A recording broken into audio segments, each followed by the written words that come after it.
নিতাই বললে তোমরা নিতাই কৃপা পেলে অবশ্যই নবদ্বীপে যাবে।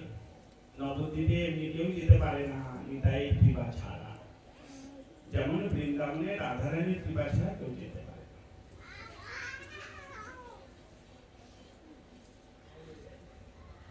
আমাদের সনাতন বৈদিক সিদ্ধান্তে ভক্তেরা মূর্তির পূজা করেন না, তারা মূর্তির মধ্যে শ্রী ভগবানেরই পূজা করে থাকেন। অর্থাৎ মূর্তি ভাব দূর করিয়া ভগবত ভাবে পূজা করিয়া থাকেন। কারণ ভগবান ব্যক্তি স্বরূপ, সর্বত্রই পরমাত্মার অধিষ্ঠান। এইভাবে মূর্তির মধ্যে ভগবত পূজা করলে সমস্ত স্থান ভগবত ভাবে পরিপূর্ণ হয়। শ্রী ভগবান অষ্টপ্রকার মূর্তিতে পূজিত হয়ে থাকেন, 8 প্রকার মূর্তিতে পূজিত হয়ে থাকেন। কি কি মূর্তি? পাষাণময়ী, এই যে পাথরের মূর্তি এনেছে না, পাষাণময়ী। দারুময়ী, কাঠ। তোমরা ওই থামেশ্বরে গেলে না, ওই থামেশ্বরে বিষ্ণুপ্রিয়া দেবীর সেবিত গৌরী দারু মূর্তি কাঠের। ধাতু, ধাতুময়ী, বিভিন্ন ধাতু, রূপা, রূপ, সোনা, ব্রোঞ্জ ইত্যাদি ইত্যাদি ধাতুময়ী। লেপ্পা, লেখা, বালুকাময়ী, মনোময়ী আর মণিময়ী, এই অষ্টপ্রকার মূর্তিতে শ্রী ভগবান পূজিত হয়ে থাকে। শ্রী ভগবানকে বিশেষভাবে অনুধ্যান করার জন্যই মূর্তি করা, কারণ ওই মূর্তির মধ্যে ধ্যান এবং চিন্তন সহজসাধ্য হয়ে থাকে।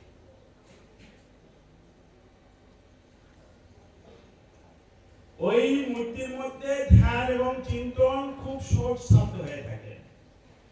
মূর্তিতে শ্রী ভগবানের পূজা ভক্তের ভগবানের উপর ভক্তিভাবে আরোপ হতে থাকে।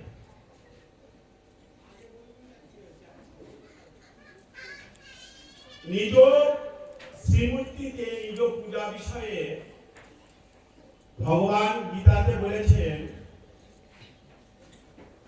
যে ভক্তগণ আমাকে ভক্তিপূর্বক নমস্কার করে আমার পূজা করিয়া থাকেন, যে ভক্ত শ্রদ্ধা এবং অনুরাগ সহকারে পত্র, পুষ্প, ফল, জল আমাকে অর্পণ করে, আমি সেই উপহার ভক্ষণ করে থাকি।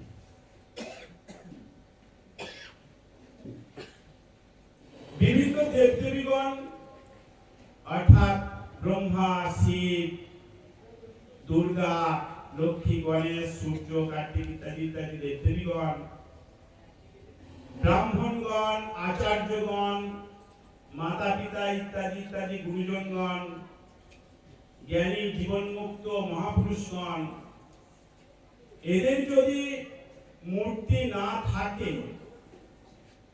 তবে কাকে নমস্কার করা হবে, কাদেরই বা পূজা করা হবে? তাই শ্রী ভগবান গীতাতে মূর্তি পূজার কথা বলেছেন। মূর্তি পূজা ভক্তের অশেষ কল্যাণের এবং স্নেহের সাধন। এতে ভক্তের শীঘ্রই পারমার্থিক লাভ হয়ে থাকে।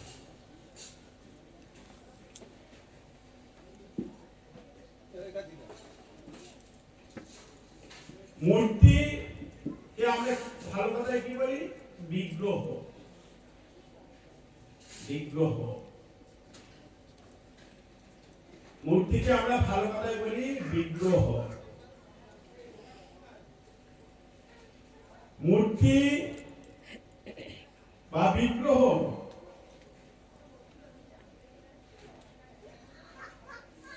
যে বস্তুই হোক না কেন, অর্থাৎ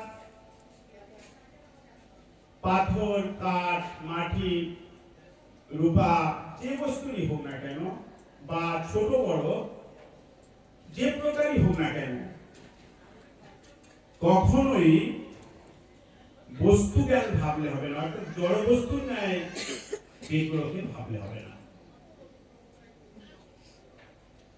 বিগ্রহকে জড় বস্তুর ন্যায় ভাবলে মহা অপরাধ হইবে।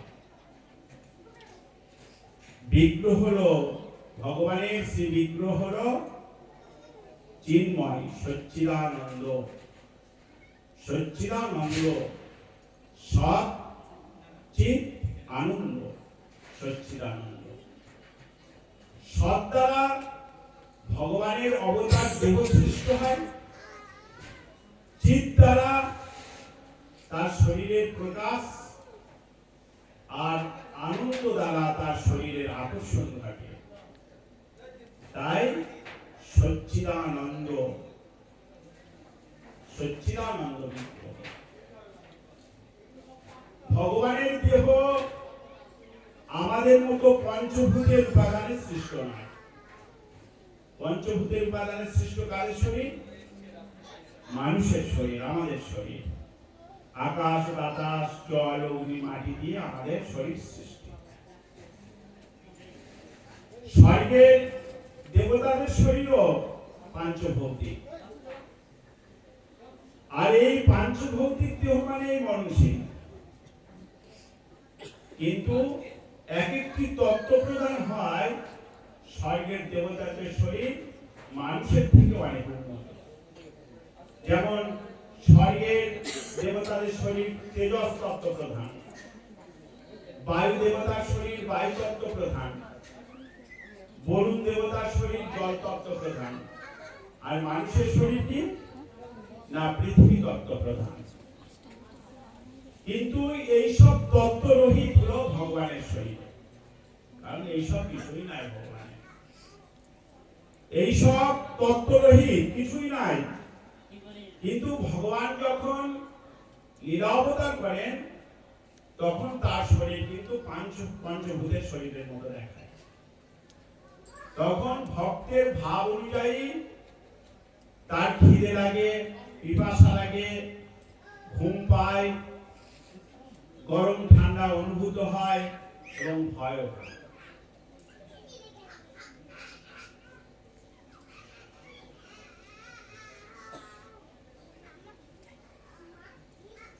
আমাদের জন্ম কর্ম অনুযায়ী হয়, কিন্তু ভগবানের জন্ম কর্মের জন্য হয় না। আমাদের শরীর পিতামাতার রজবীর্যের দ্বারা সৃষ্ট হয়, কিন্তু ভগবান ওইভাবে শরীর ধারণ করেন না। ভগবান ওইভাবে শরীর ধারণ করেন না। তার শরীর পঞ্চভূতের মতো লাগে বটে লীলা করিবার সময়, কিন্তু ভগবান জন্মান না, ভগবান আবির্ভূত হন। যেমন স্ফটিক স্তম্ভের মধ্যে দিয়ে নৃসিংহদেব আবির্ভূত হয়েছিল না, ভগবান আবির্ভূত হন। আমাদের কর্ম অনুযায়ী আয়ু সীমিত, কিন্তু ভগবানের আয়ু সীমিত হয় না। ভগবান যতদিন পারেন তার ইচ্ছানুসারে এই পৃথিবীতে প্রবর্তিত থাকতে পারেন। আমাদের অজ্ঞতার জন্য, নিজ নিজ কর্মফলের জন্য আমরা সুখ দুঃখ ভোগ করে থাকি, কিন্তু ভগবানকে এইসব ভোগ করতে হয় না, কারণ ভগবান কখনো সুখী হন না, কখনো দুঃখীও হন না।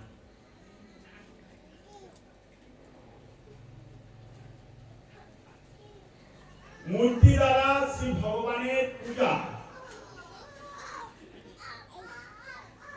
ভক্তি এবং শ্রদ্ধার বিষয়, কোন তর্কের বিষয় নয় বা কোন ঘর সাজানোর ব্যাপারও নয়। যার মূর্তির মধ্যে বিশ্বাস আছে, দৃঢ় বিশ্বাস আছে, তার কাছে ভগবান প্রকটিত হন, ভগবানের মাহাত্ম্য তার কাছে প্রকটিত হয়, তার পূজা ভগবান গ্রহণ করেন, তার সেবাও, তার হাতের খাবারও ভগবান খায়। যেমন ভক্তিমতী কর্মাবাইয়ের কাছ থেকে ভগবান খিচুড়ি খেয়েছিলেন, ধন্যা নামক ভক্তের কাছ থেকে ভগবান পরোটা খেয়েছিলেন, আর ভক্তিমতী মীরাবাইয়ের কথা তো জানেন, মীরার হাত থেকে তিনি দুগ্ধ পান করেছিলেন। তাহলে বিশেষত্ব এই যে ভক্তি ভরে শ্রদ্ধা এবং ভক্তি অনুসারে যদি মূর্তির মধ্যে ভগবানের কিছু দেওয়া যায়, সেবা দেওয়া যায়, তখন ওই মূর্তির মধ্যে ভগবান জীবন্ত রূপ পরিগ্রহ করে ভক্তের সেই সেবা গ্রহণ করে। বলো রাধে রাধে। রাধে রাধে। মূর্তিকে কখনোই বস্তু জ্ঞান ভাবলে হবে না। বস্তু জ্ঞান ভাবলে কিন্তু খুব মহা অপরাধ হবে। যাদের শ্রদ্ধা ভক্তি আছে তাদের কাছে, যারা ওই বিগ্রহের মধ্যে, স্বয়ং বিগ্রহের মধ্যে ভগবান বিরাজিত এই ভাব আছে, তাদের কাছে ভাবগুরু, এটাই হলো তাদের ভাবগুরু। তাদের কাছে স্বয়ং ভগবান রূপে প্রকটিত হয় তাদের কাছে। আর যাদের শ্রদ্ধা ভক্তি নাই, তারা ওই পাথর, কাঠ, মাটি ইত্যাদি ইত্যাদি ভাবেই দেখে, অর্থাৎ বস্তুগুণ ভাবেই দেখে, বস্তুগুণ ভাবেই ভগবান তাদের কাছে প্রতিভাত হয়। এক বৈরাগী বাবাজি, তার দুটো মূর্তি ছিল, একটা গণেশের আর একটা ইঁদুরের, সোনার মূর্তি। তা বাবাজি মহারাজ রামেশ্বর যাবেন, এক স্বর্ণকারের কাছে গিয়ে সেই মূর্তি দুটি দিয়ে বললে যে এ কত দেবে, কত টাকা দেবে। তার স্বর্ণকার মূর্তি দুটো ওজন করে বললে 500 টাকা করে দেবো, মানে এটারও 500, ওটারও 500, 500। তখন বাবাজি বললেন যে সে কি কথা, ভৃত্যের যা দাম প্রভুরও তাই দাম। একজন ভৃত্য আর একজন প্রভু, তার ভৃত্যের যা দাম প্রভুরও তাই দাম। তখন স্বর্ণকার বলছে যে আমি তো ওভাবে বলিনি, আমি তো সোনার ওজন দেখেছি, ওজন দেখি বলেছি, দুটো সোনার দুটোরই ওজন এক, 500 টাকা দেবো বলেছি। তাই একজন বাবাজি মহারাজ এখানে ভাবগুণ দেখছে, যে একজন প্রভু একজন ভৃত্য ভাব দেখছে, ভাবগুণ দেখছে, আর একজন বস্তুগুণ দেখছে, দুটো ওজন এক, বস্তুগুণ দেখছে। অনেক জায়গায় শোনা যায় যে বিগ্রহ চুরি হয়ে গেছে, তাই না? তাহলে সেখানে ভগবান তার প্রভাব বিস্তার করে না কেন?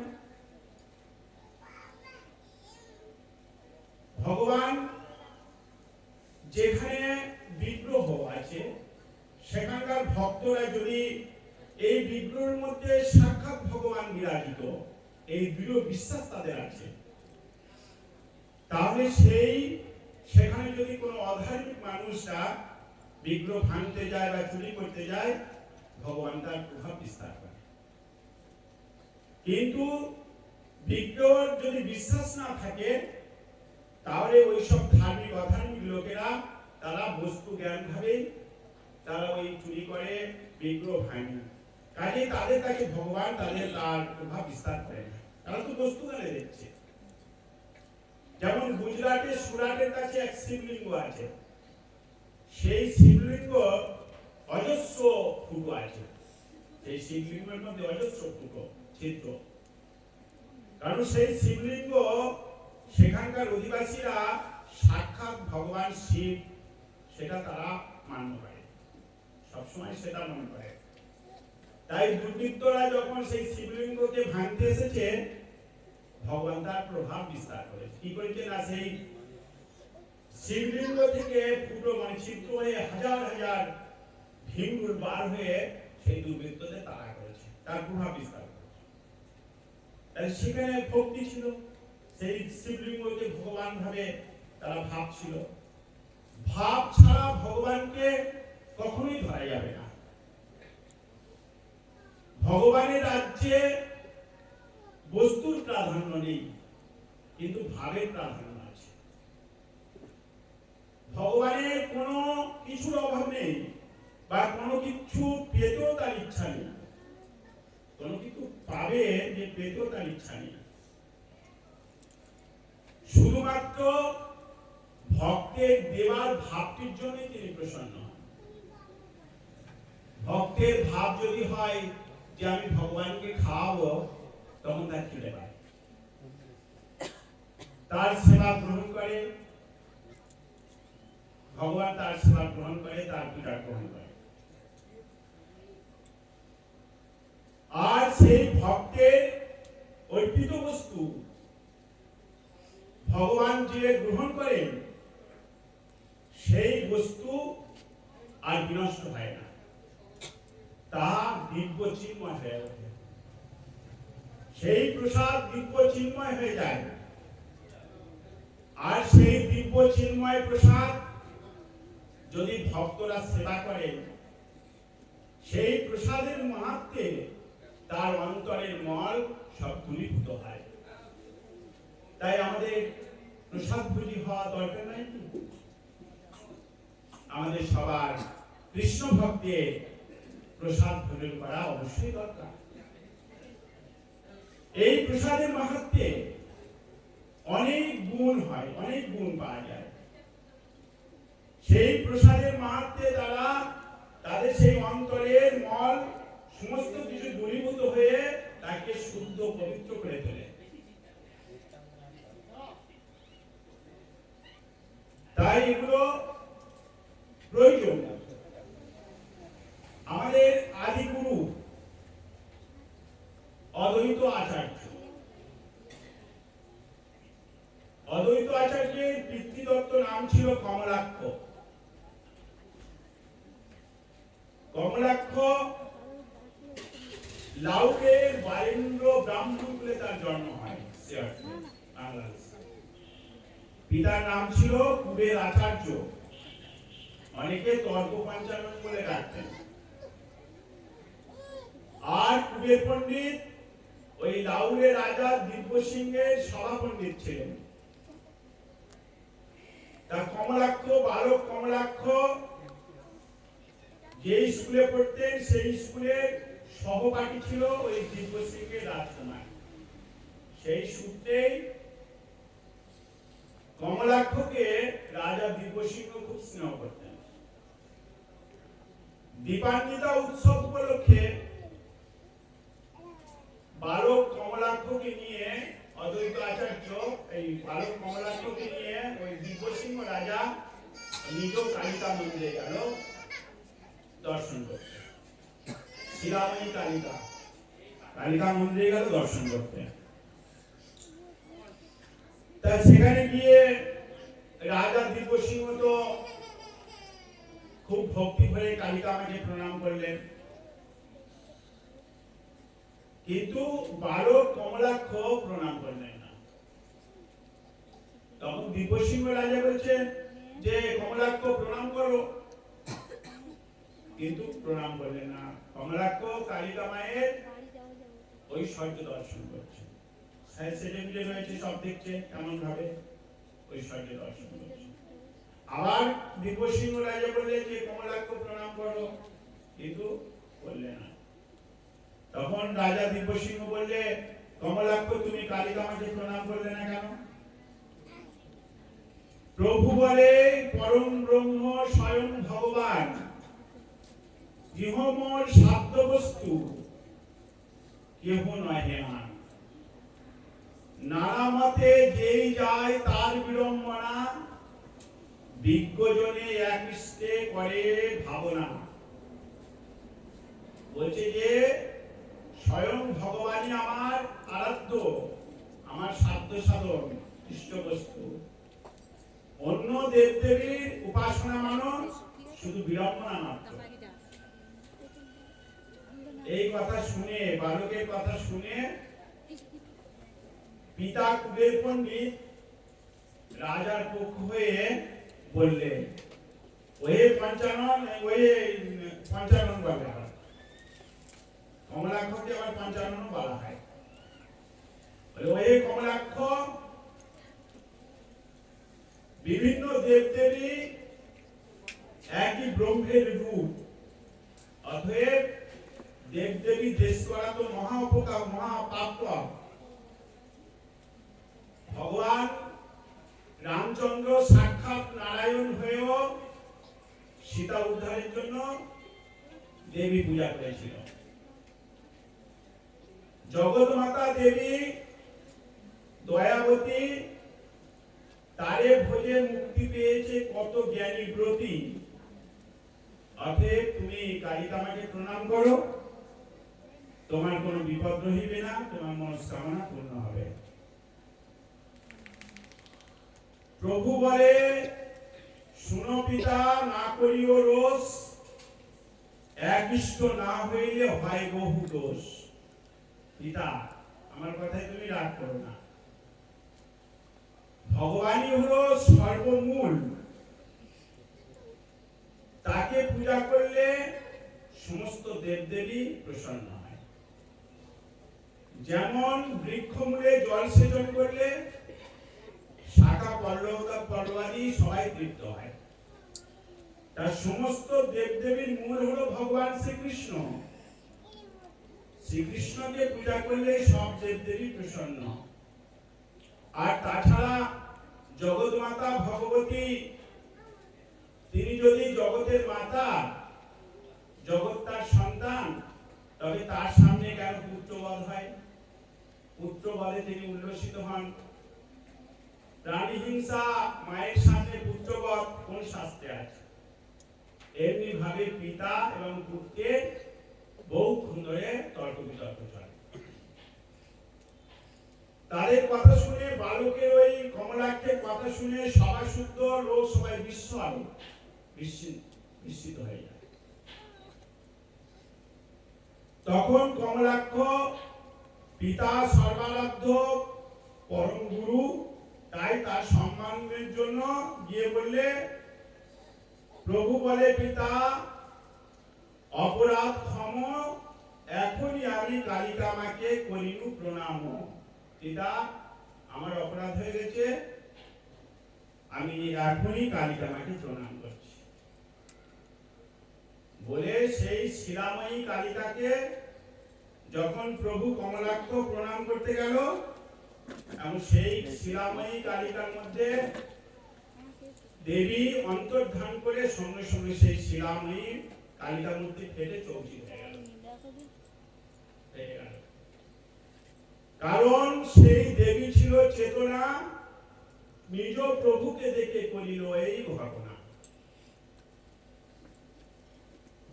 সভাসুদ্ধ লোক, রাজা দিব্যসিংহ, কুবের আচার্য, সমস্ত সভাসদ লোক সব দেখে বিস্মিত হলেন। এত কই প্রভু হরিহর রূপী অন্তর্হিত হলেন গৌর লীলা জপি।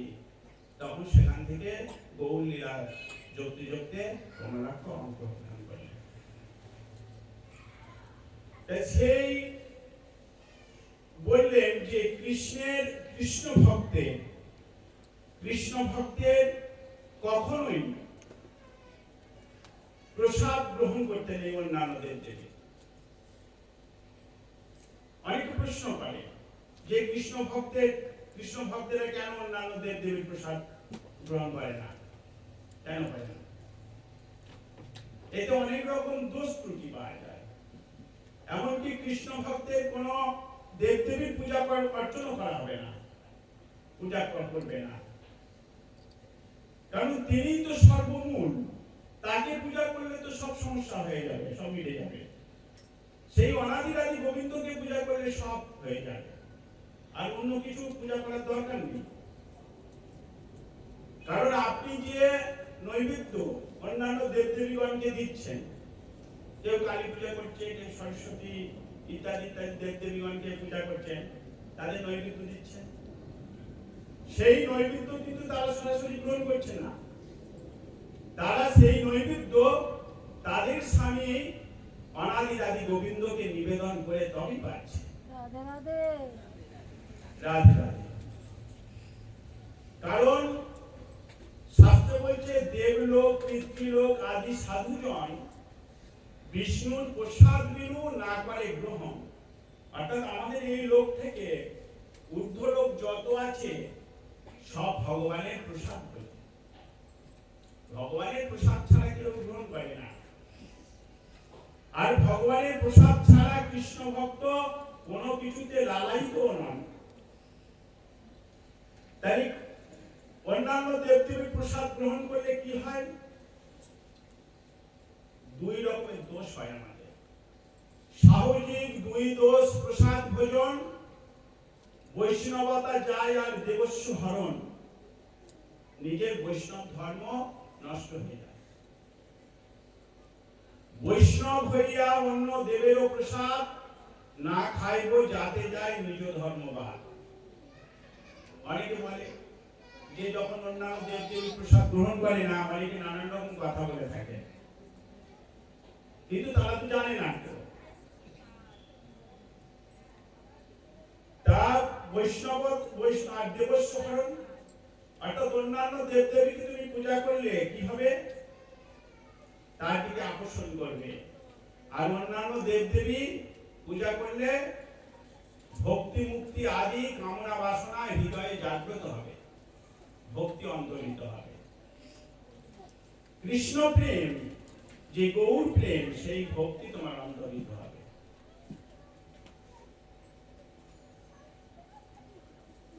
বরং ভগবানের প্রসাদ, ভগবানের নিবেদিত প্রসাদ যদি তুমি অন্যান্য দেবদেবী দাও, তাতে তোমার অনেক ফল হবে। বিষ্ণুর প্রসাদ যদি অন্য দেবে দেয়, অসংখ্য অনন্ত ফল তাহাতে জন্মায়, অনেক ফল তাতে লাভ হবে। সুতরাং দেবদেবী অর্চন বন্দনাদি প্রসাদ ভোজন অকর্তব্য, ইহা শাস্ত্র নিরূপণ। এগুলো শাস্ত্র বলছে যেগুলো অকর্তব্য কৃষ্ণ ভক্তের, কৃষ্ণ ভক্তের এগুলো হবে, সেবা করতে পারে না তারা।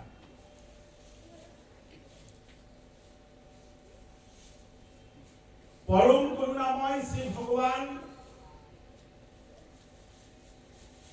জীবের সুখ ঐশ্বর্য ভোগ করিবার জন্য যেমন বিভিন্ন স্বর্গাদি লোক সৃষ্টি করেছেন, আবার জীবের অসৎকর্মের জন্য, কুকর্মের জন্য, স্বেচ্ছাচারিতার জন্য বিভিন্ন নরকাদিও সৃষ্টি করেছেন। আপনারাই বলুন তো না, কোন পিতা মাতা কি চান তার সন্তানরা কষ্ট পাক, নরক যন্ত্রণা ভোগ করুক? কেউ চায় না। ঠিক ভগবানও চান না তার সন্তানেরা কষ্ট পাক, দুঃখ যন্ত্রণা পাক, নরক যন্ত্রণা ভোগ করুক, তিনি কখনোই চান না।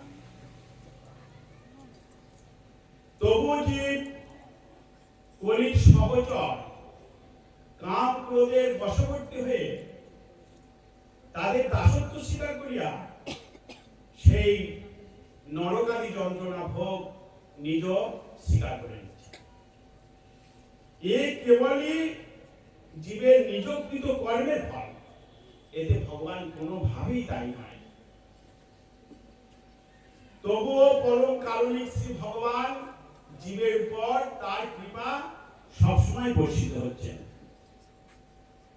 আপনারা দেখবেন যে প্রকৃতির দান যখন বৃষ্টি হয় তখন কি উঁচু নিচু বাদ রেখে বৃষ্টি হয়? সব জায়গায় সমান বৃষ্টি হয় না, সব জায়গাতে বৃষ্টি বর্ষিত হয়। তা ভগবান তার কৃপা সমস্ত জীবের উপর তার বর্ষিত হচ্ছে, কারণ জীব তার নিজ সন্তান, তার নিজ সৃষ্টি সন্তান। জীবকে উদ্ধার করতেই হবে। ভগবান যদি এই নরকাদি না সৃষ্টি করতেন তাহলে জীব কখনোই উদ্ধার প্রাপ্ত হইত না। ভগবান যদি এই নরকাদি সৃষ্টি না করতেন জীব আরো অত্যন্ত ভয়ঙ্কর হয়ে উঠত। নিজে নিজেকে ভগবান বলে মনে করতেন, ভগবানকে মানতেন না, ধর্মকে মানতেন না। আর যেখানে ধর্মকে না মানা হয় সেখানে তো মানুষ পশুতে পরিণত হয়ে যায়। ধর্মের হীনা পশু সমানা। আজ থেকে 15 বছর আগে এইরকমই এক চিত্র আমার মনে পড়ছে আমাদের এই আশপাশের গ্রামে। সেখানে ধর্মের প্রভাব এতই কম ছিল যে রাত্রি দিনে মানুষ হিংসায় লিপ্ত ছিলেন। এক সময় দেখেছি আমরা ধর্মের প্রভাব কম ছিল বলে এটা। আজ হয়তো ধর্মের প্রভাব বেড়েছে, যার জন্য সেটা অনেকটা নষ্ট হয়ে গেছে, তাই না? তাই যেখানে ধর্মের প্রভাব কম থাকবে সেখানে মানুষ পশুতে পরিণত হয়ে যায়, হিংসার দ্বারা উন্মত্ত হয়ে যায়। ভগবান না চাইলেও মনে মনে বিচার করলেন যে এই নরকাদি শাস্তি জীবের প্রয়োজন আছে। দুষ্টকে শাসন না করলে সে শোষণ করবে। এই নরকাদি যন্ত্রণা জীবের প্রয়োজন আছে। মার খেলে তবেই সে বুঝবে মারের যন্ত্রণা কতখানি। কিন্তু যে মার খায়নি সে তো আর বুঝবে না মারের যন্ত্রণা কি। তাই এই নরকাদি যন্ত্রণা ভোগ করে জীব বুঝুক সে কতখানি যন্ত্রণা পায়, এবং এই যন্ত্রণার ফলে, অসহ্য নরকাদি যন্ত্রণার ফলে সে তার ভুল বুঝতে পেরে খাঁটি সোনা হয়ে সে আমার কাছে ফিরে আসবে। আমি তাদের জন্য সারা জীবন অপেক্ষা করে থাকবো। আপনারা দেখবেন যখন কিশোর কিশোরীর প্রেম চরম অবস্থা প্রাপ্ত হয় তখন একে অন্যকে বলে যে আমি সারা জীবন তোমার জন্য অপেক্ষা করে থাকবো। কিন্তু জীব একে অন্যের জন্য কতদিন অপেক্ষা করে থাকতে পারে? যখন মৃত্যুকাল পর্যন্ত। মৃত্যুর পরে তো আর নয়।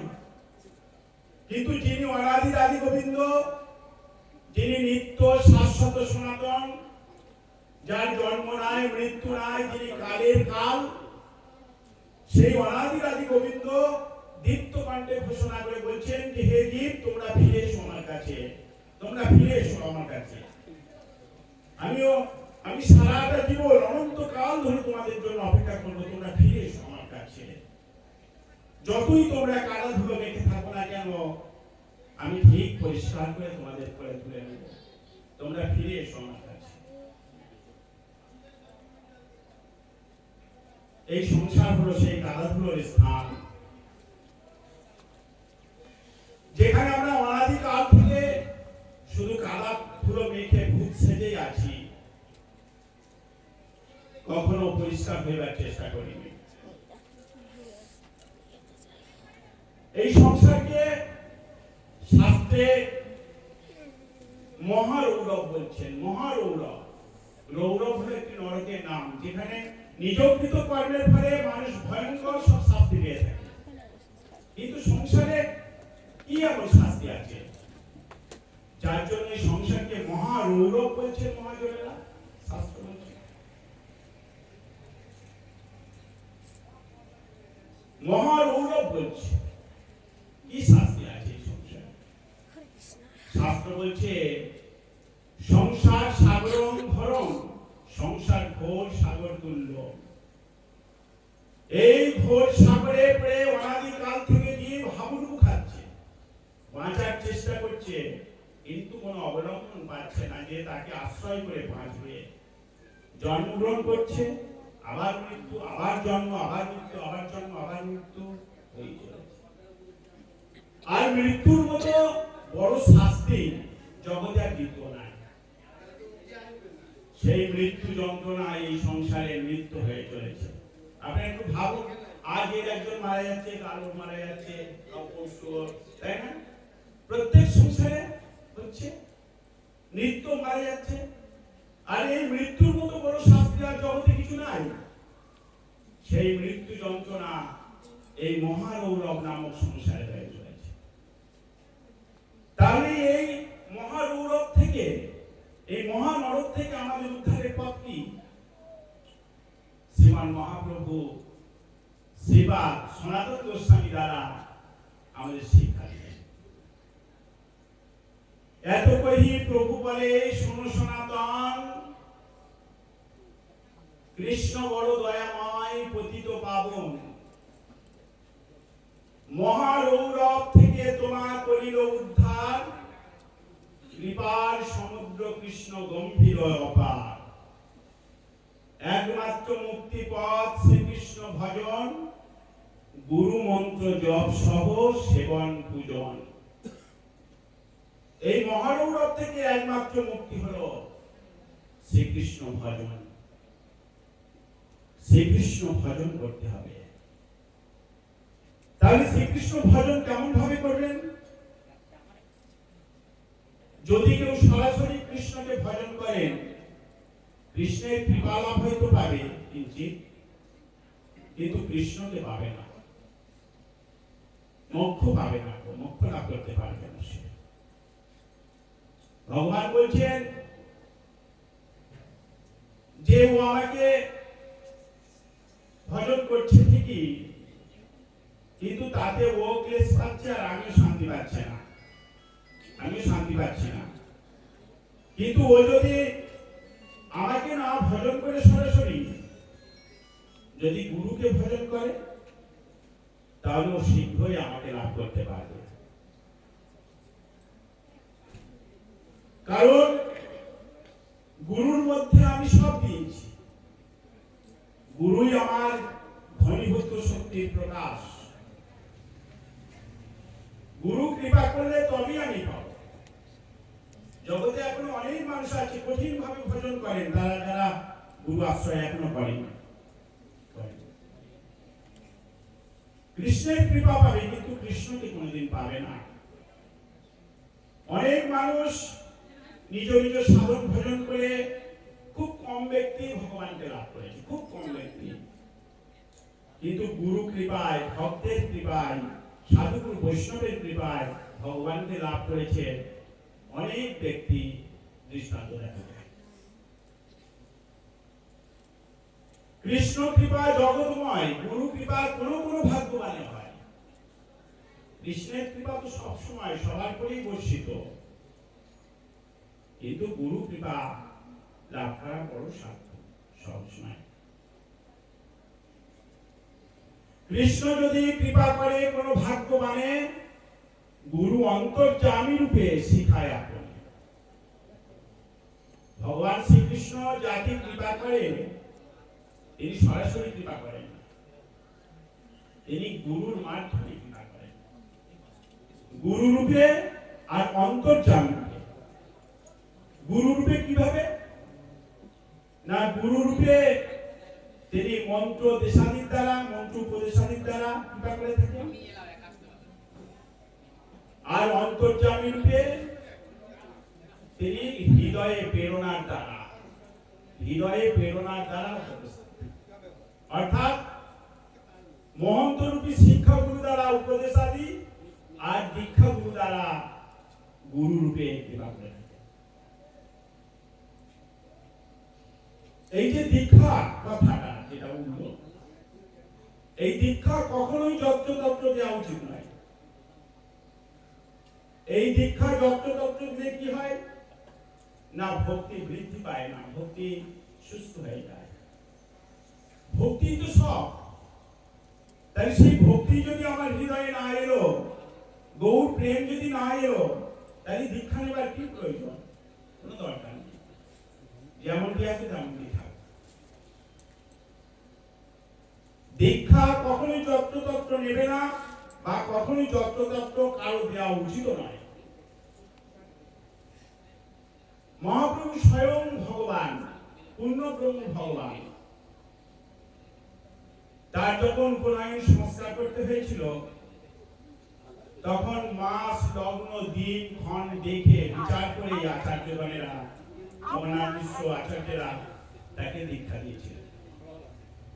শুভ মাস, শুভ দিন, শুভক্ষণ ধরি যজ্ঞসূত্র ধরিলেন শ্রী গৌরাঙ্গ হরি। মহাপ্রভু স্বয়ং ভগবান, তার কি এসবের প্রয়োজন ছিল? এই যে মাস, দিন, রাত্রি, ক্ষণ, লগ্ন, এইসব আমরা যা দৃশ্যমান যা দেখছি, এসবগুলো শুধু নিছক শব্দ মাত্র নয়, এসবগুলো সব দেবদেবী। এই রাত্রি মূর্তি সব দেখছে, দিন দেখছে, সমস্ত কিছু, কোনো কিছু লুকোনোর স্থান এখানে নেই আমাদের। আপনি যা কিছু করবেন সমস্ত কিছুই দ্রষ্টা রয়েছে, সব সাক্ষী রয়েছে, সব চিত্রগুপ্তের কাছে পৌঁছে যাবে। কাজে কোনো কিছুই আমরা লুকাতে পারবো না, খুব ভালো করে মনে রাখবেন, আমরা কিছুই লুকাতে পারবো না। তাই এই দিন, লগ্ন, সময় ইত্যাদি ইত্যাদি এসব দেবদেবী মূর্তি, তাই এদের প্রয়োজন কি? এরা তো মহাপ্রভুর চরণ সেবার জন্য সর্বদা আকাঙ্ক্ষিত, লালায়িত। তাহলে এদের দরকার কি? মহাপ্রভু জগৎকে জানালেন, শিক্ষা দিলেন, এদের প্রয়োজন আছে। এই সব শুভ দিন, শুভ লগ্ন, শুভক্ষণ না দেখে, বিচার না করে দিলে ভক্তি বৃদ্ধি পাবে না, হবে না, ভক্তি আসবে না, গৌর প্রেম আসবে না। তাই এই সবগুলো দেখে বিচার করে আপনি আচরি ধর্ম জীবকে শেখায়। বৈষ্ণবের দীক্ষা লগ্ন কোন কালে শুভ, বিজ্ঞ সাত্বিক গুরু তাহার নির্দেশিব। এই মতো দীক্ষা নিলে অতি শুভ হয়। শুভ দীক্ষা শুভময়, সুকল্যাণময়। সব শুভ দিনে সমস্ত কিছু যোগ একযোগ হয়ে এসবগুলো করলে তার বৃদ্ধি পায়, ভক্তি প্রেম আসে। এগুলো প্রয়োজন, এগুলো না হলে হয় না। জগতে আমরা ভালো মন্দ যাই কর্ম করি না কেন, সেই কর্মের ফল আমাদের ভোগ করতেই হবে। আপনি কোনো ভালো কর্ম করলেন, কোন সৎকর্মানুষ্ঠান করলেন, ফলস্বরূপ কি হলো? ইহলোকেই আপনি সুখ ঐশ্বর্য ভোগ করবেন, সম্মান পাবেন। পরলোকে কি হবে? স্বর্গলোক ভোগ করবেন, ঐশ্বর্য ভোগ করবেন। আপনি যদি কোনো অসৎ কর্ম করলেন, কুকর্ম করলেন, ফলস্বরূপ কি? ইহলোকে আপনাকে কষ্ট, দুঃখ, যন্ত্রণা পেতে হবে এবং পরলোকে নরক গতি প্রাপ্ত হবে। এই পাপ পুণ্যের ফল মানুষ অনাদিকাল থেকে ভোগ করছে। অনাদিকাল থেকে মানুষ এই পাপ পুণ্যের ফল ভোগ করছে। যতদিন না পর্যন্ত মানুষের এই পাপ পুণ্যের অবসান না হচ্ছে, ততদিন মানুষ ভগবত কৃপা থেকে বঞ্চিত থাকবে, ভগবানের কৃপা হবে না। নিরন্তর ভগবত সেবা অর্থাৎ শ্রবণ, কীর্তন, স্মরণ, বন্দন ইত্যাদি ইত্যাদি নববিধা ভক্তির যাজন করতে করতে ওই পূর্বজাত পাপ পুণ্য ক্ষয় প্রাপ্ত হয়ে এক সুকৃতি রূপ কৃপা লাভ হবে, বিশুদ্ধ সুকৃতি রূপ কৃপা লাভ হবে। আর এই সুকৃতি রূপ কৃপা লাভ হলে কখনো জীবকে অধোগতি আর হতে হবে না, কারণ পাপ পুণ্য ক্ষয় প্রাপ্ত হয় কিন্তু সুকৃতি কখনো ক্ষয় প্রাপ্ত হয় না। তাহলে এই সুকৃতি রূপ কৃপা আমরা কিভাবে লাভ করব? এই সুকৃতি রূপ কৃপা আমরা কিভাবে লাভ করতে পারি? এই সুকৃতি রূপ কৃপা লাভ করতে পারি আমরা নিঃস্বার্থ ভাবে, অকৃপণ ভাবে, দৈন্যতা ভরে সাধু গুরু বৈষ্ণব সেবাতে এবং শুদ্ধাচারে একাদশী ব্রত পালনে। নিঃস্বার্থ ভাবে সাধু গুরু বৈষ্ণব সেবা করতে হবে। ভগবান বলছেন যে আমার যারা পূজা করে তারা আমার শ্রেষ্ঠ ভক্ত না, আমার ভক্তের যারা পূজা করে তারাই আমার শ্রেষ্ঠ ভক্ত।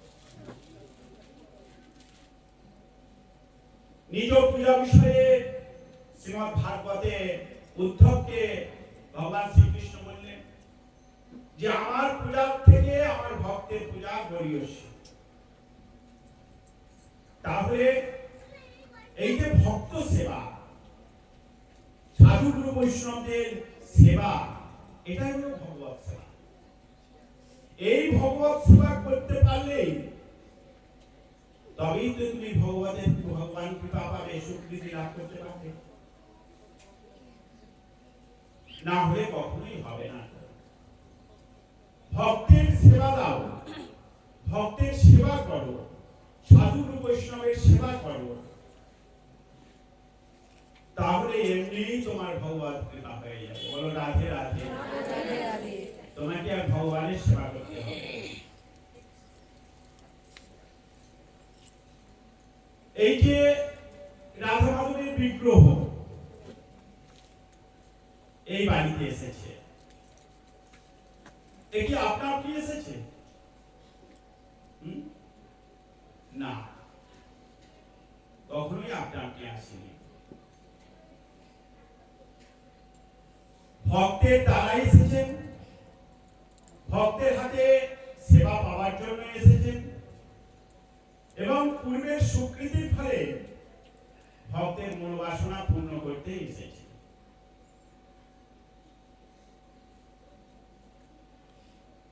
পূর্বের স্বীকৃতি না থাকলে কখনোই বিগ্রহ গৃহে আসবে না।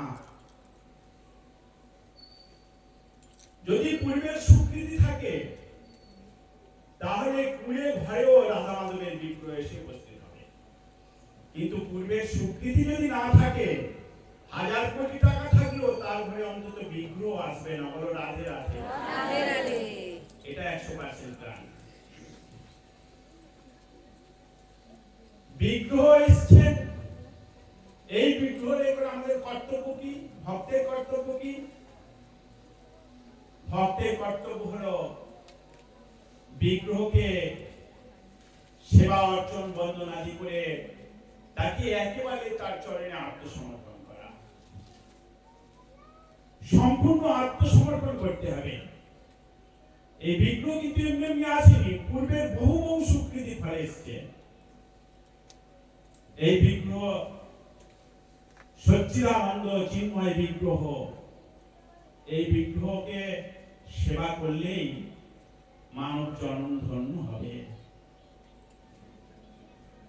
আমরা সবাই চাই যে ভগবানের শ্রীচরণে স্থান পেতে, সবাই চাই, কিন্তু কজনের ভাগ্যে থাকে, কজন সেবা করতে পারে না। যারা সেবা করে তারা তো খুবই ভাগ্যবান, খুবই ভাগ্যবান। তারা সবই পূর্বের স্বীকৃতির ফল। এই যে আমি আপনাদের সম্মুখে ভাগবত কথা বলছি, যদিও আমি ভাগবতের কিচ্ছু জানি না, বা আপনারা ভাগবত কথা শ্রবণের সৌভাগ্য লাভ করেছেন, এই সবই সেই পূর্বের স্বীকৃতির ফল। যদি বলেন প্রমাণ কি? প্রমাণ আছে। এই গ্রামে অনেক মানুষ আছে, বহু মানুষ আছে, কিন্তু কেবলমাত্র আপনারাই এসেছেন কেন ভাগবত কথা শ্রবণ করতে? সবাই তো আসতে পারতো, বা অর্ধ মানুষও আসতে পারতো, কিন্তু আসতে পারেনি। কারণ কি? পূর্বের স্বীকৃতি না থাকার ফলে তারা ভাগবত কথা থেকে এখনো বঞ্চিত রয়েছেন, এই জন্যই আসতে পারেনি। পিতাই গৌর সীতানাথ প্রেমানন্দে। আগামী দিন 7টার সময় রাধা মাধবের অভিষেক হইবে।